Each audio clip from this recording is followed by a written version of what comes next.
La plupart des gens passent leur vie à croire que l'attractivité est une question de génétique, que certains sont nés avec et que les autres font avec ce qu'ils ont. On regarde dans le miroir, on cherche ce qui manque, on compare, on catalogue chaque défaut comme si c'était une condamnation définitive. Et cette pensée-là, aussi répandue soit-elle, est l'une des plus destructrices qui existent, parce qu'elle repose sur une prémisse complètement fausse. Avoir un beau visage, c'est un avantage. Personne ne va prétendre le contraire. Mais voilà ce qu'on ne te dit jamais. Il y a des hommes objectivement beaux, des hommes avec la mâchoire, les yeux, la symétrie que tout le monde admire, et pourtant, aucune femme ne veut rester dans leur énergie plus de 5 minutes. Tu en as peut-être déjà croisé un, beau sur le papier, vide dans la pièce. Et à l'inverse, tu as sûrement vu des hommes au physique ordinaire qui n'ont rien de remarquable en apparence, et autour desquels les gens gravitent naturellement. Les femmes les écoutent, les hommes les respectent. Tout le monde veut être dans leur cercle.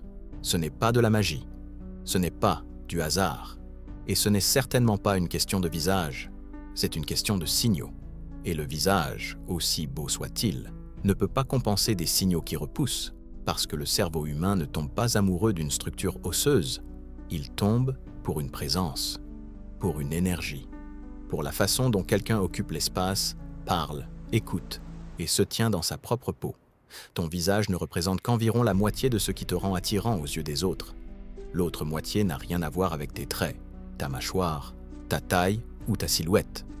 Elle repose entièrement sur des mécanismes psychologiques, des signaux que tu envoies sans t'en rendre compte et que le cerveau de l'autre décode en une fraction de seconde.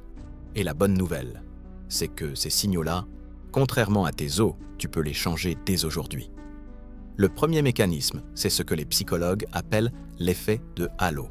Et comprendre ce principe change fondamentalement la façon dont tu te perçois et dont tu te présentes. Le cerveau humain est câblé d'une manière particulière. Quand il détecte une qualité positive chez quelqu'un, il en déduit automatiquement que cette personne en possède d'autres.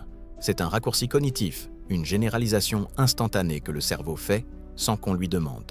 Ce que ça veut dire concrètement, c'est que si tu dégages de la confiance, les gens autour de toi vont inconsciemment te prêter d'autres qualités. Ils vont supposer que tu es plus intelligent, plus intéressant, plus fiable, plus attrayant, et ce, avant même que tu aies prononcé un seul mot. Maintenant, la chose essentielle à comprendre ici, c'est que la confiance n'est pas un état intérieur qu'on ressent ou qu'on ne ressent pas. C'est un comportement. C'est quelque chose qu'on fait, pas quelque chose qu'on attend d'avoir. Tu n'as pas besoin de te sentir confiant. Tu as besoin d'en avoir l'apparence pendant 3 secondes.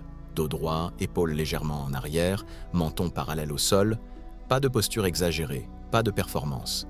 Juste une présence physique qui occupe l'espace avec calme. Ton cerveau et celui des gens autour de toi font le reste automatiquement.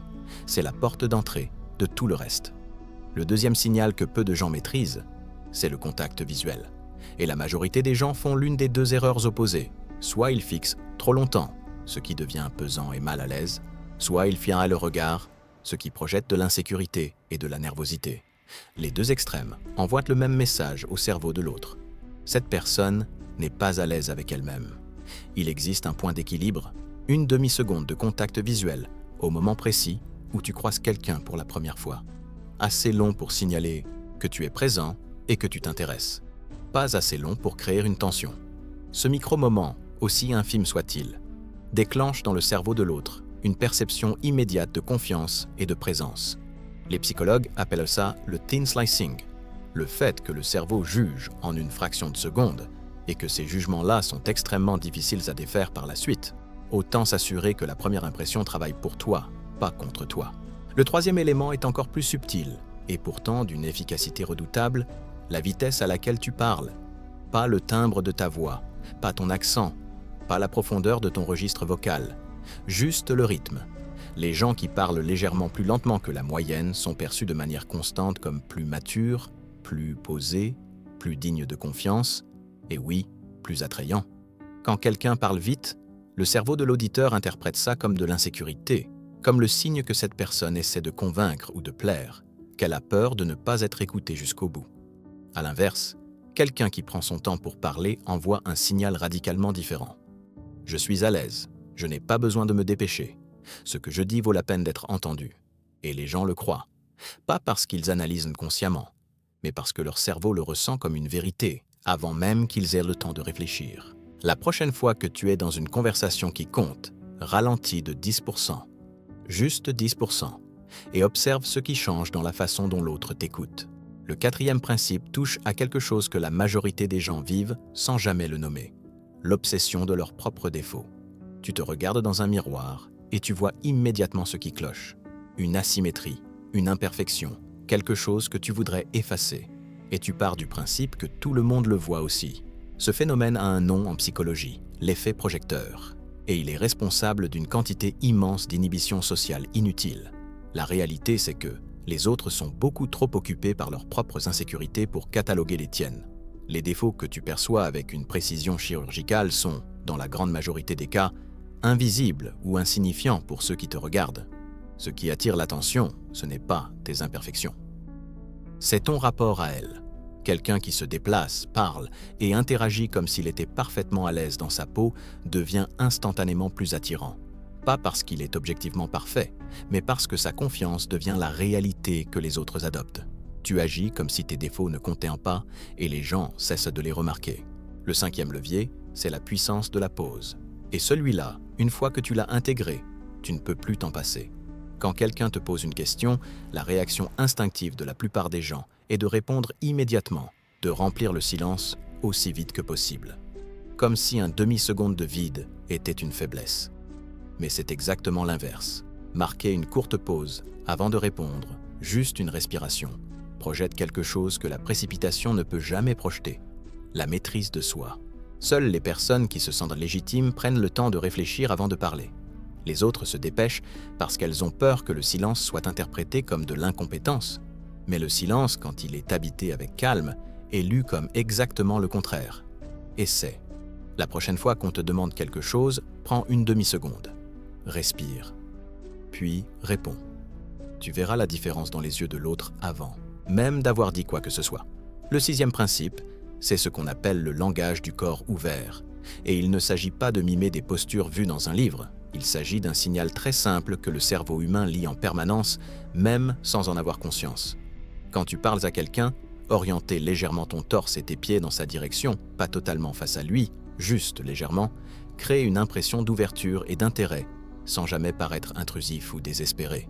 C'est cet équilibre subtil entre l'intérêt et la désinvolture qui est au cœur de ce que les gens perçoivent comme du charisme.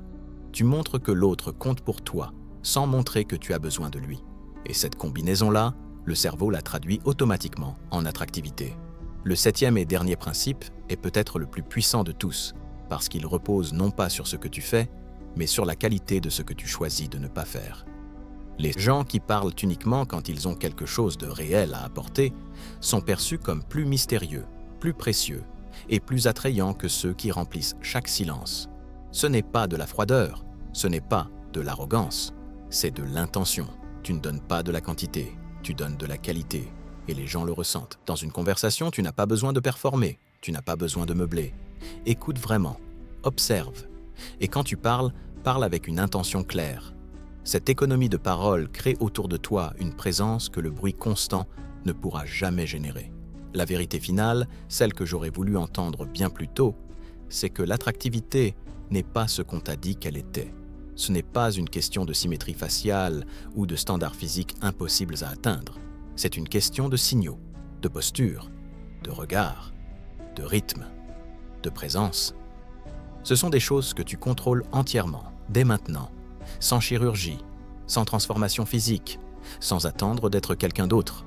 Les gens ne tombent pas pour ton visage, ils tombent pour l'énergie que tu dégages. Et cette énergie-là, elle commence par une décision simple. Arrêter de croire que tu n'en as pas assez et commencer à agir comme si tu en avais exactement ce qu'il faut.